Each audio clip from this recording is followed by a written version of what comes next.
Good morning, everybody. All right. I am absolutely delighted to be here, and I'm glad that we have a couple of hours that we can spend together talking about the favorite subject in my life, and that's the local church. And I still believe that the local church is the hope of the world. I don't think government is the hope. If government is the hope, we're hopeless. I don't think money is the hope. And I don't think education is the hope, although it's very important. I think the local church is the hope of the world. Now, I want to get into something I've never talked to a group about.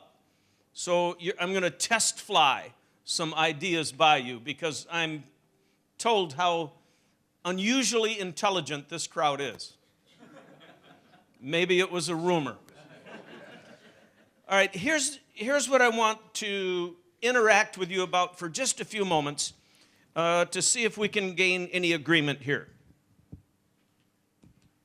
I asked Eric how the evangelical church is doing in Hong Kong. And he said, just fair. It's not revolutionizing the city, but it's not dying.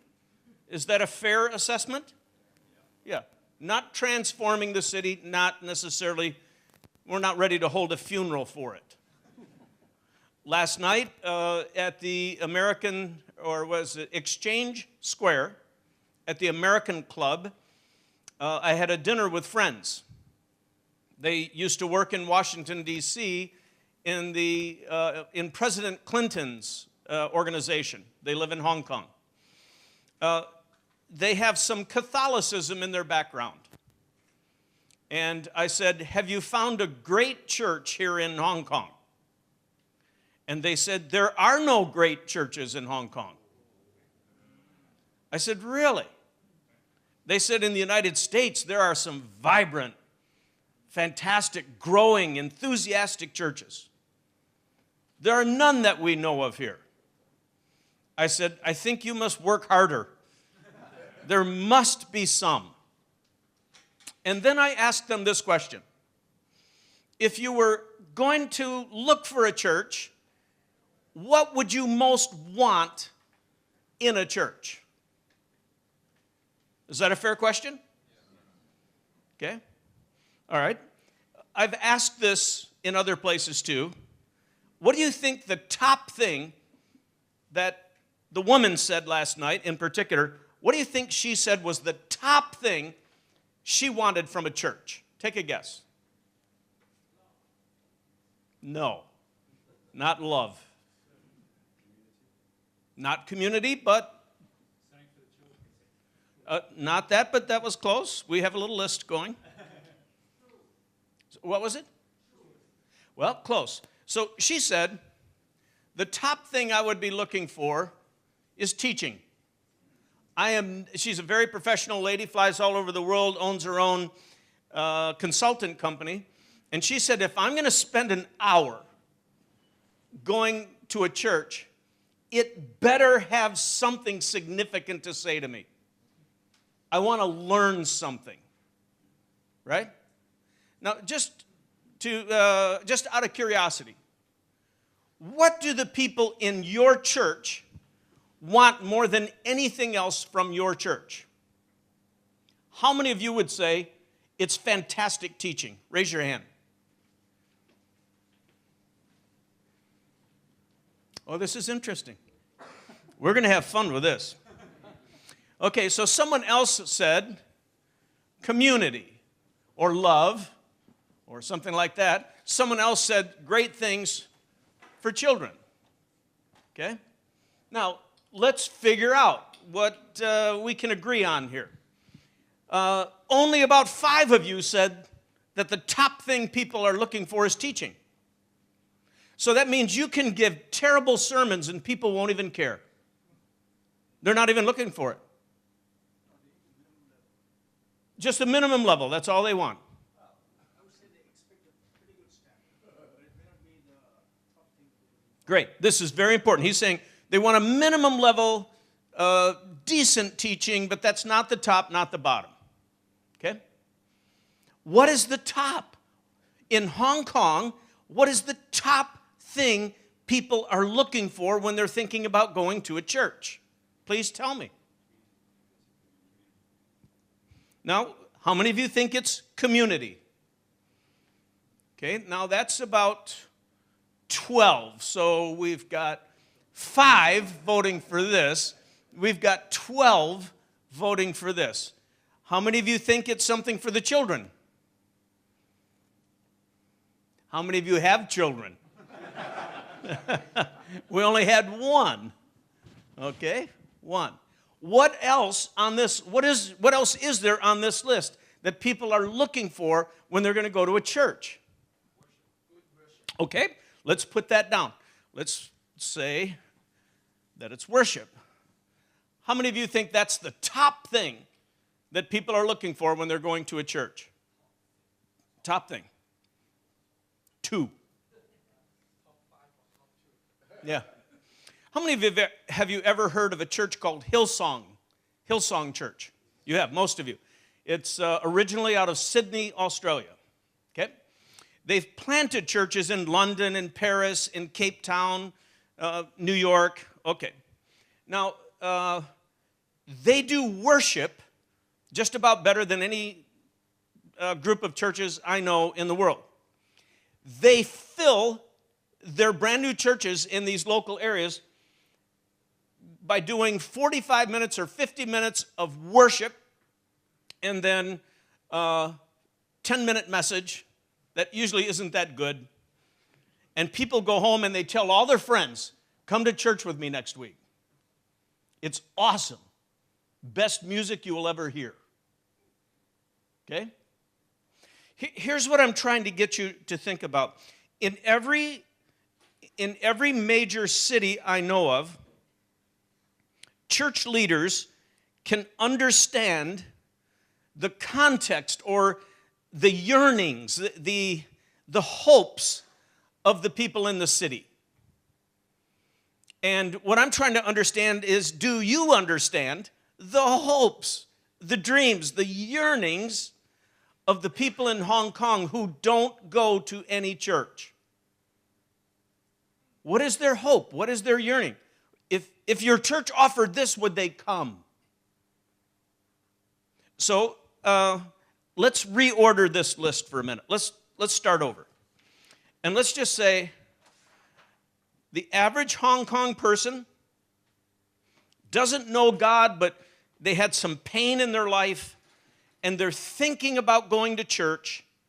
Let's do the list again. What do they hope they will find at church?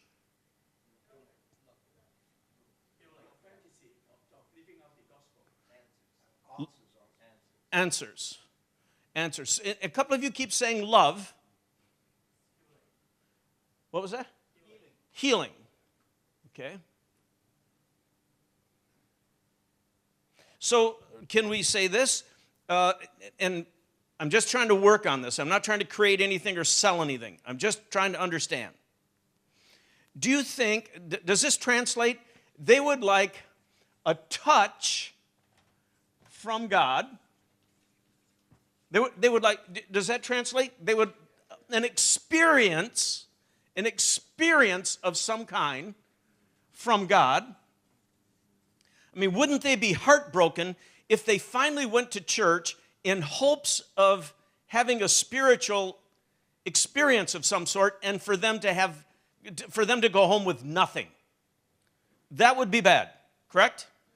They're hoping that they're going to have a touch or an experience from God. Can we all agree on this mostly? They want a touch or an experience from God. Okay, here's my next question. How is that most likely to happen? How are they going to get that touch? They're going to get that touch from the bulletin. You have such an impressive printed bulletin.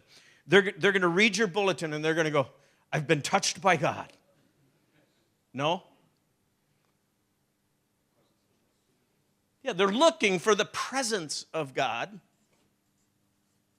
Okay? How are they likely to experience the presence, the love, the touch of God. Maybe from someone. See, this is why I want to push your thinking. Most of us are Christians. We've been Christians for a long time. Most of us are pastors. It's easy to forget the yearning of someone outside the family of God. They have a vague hope that if they enter a building like this and they sit in a bench like that, something is going to happen that's going to move them, touch them, make a difference in their experience. And so what I always try to get pastors to think about is, well then, how is that going to happen? By the color of the paint? By the way the lights go on and off? There are really only a few options, I think, if you think about it. They can be touched by teaching, yes? They can be touched by music or art. They can be touched by story. You know what I mean? Testimony. They can be touched by friendship or by, community. What's missing from that list? What else could they be touched by? I'm sorry? Serving. Explain what you mean.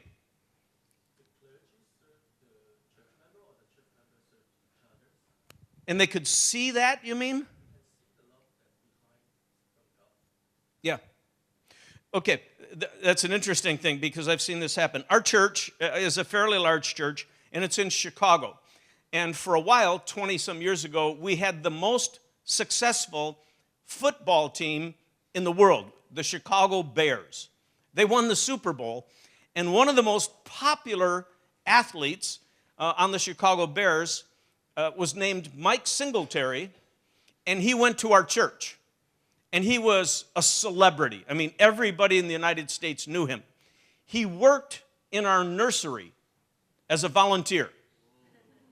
So people would come into our church, and they would give their child, their 2-year-old child, to Mike Singletary to take care of for free for an hour while they went to church. And they would pick their child up afterwards and go home and tell all their friends that they were touched by God. Because a celebrity like Mike Singletary was serving them for free. It was powerful. Serving the very act of watching people serve other people can be powerful. So let's add it to the list, serving. Okay? What else is missing from this list? I think with serving, you have to add like prayer and ministry, like actually kind of, praying. Yeah. Let's add it. Let's add it here. Praying. What else did you say? Like ministry. Yeah, prayer and ministry. Is this like after a service or sometimes during the service? Do you have people gather for prayer and things like that? Exactly. Certainly. Yeah, very good. What are we missing? Gospel. Yeah, I guess that's included in the teaching. I hope you put it in there every once in a while, don't you? Yeah, I hope we all do.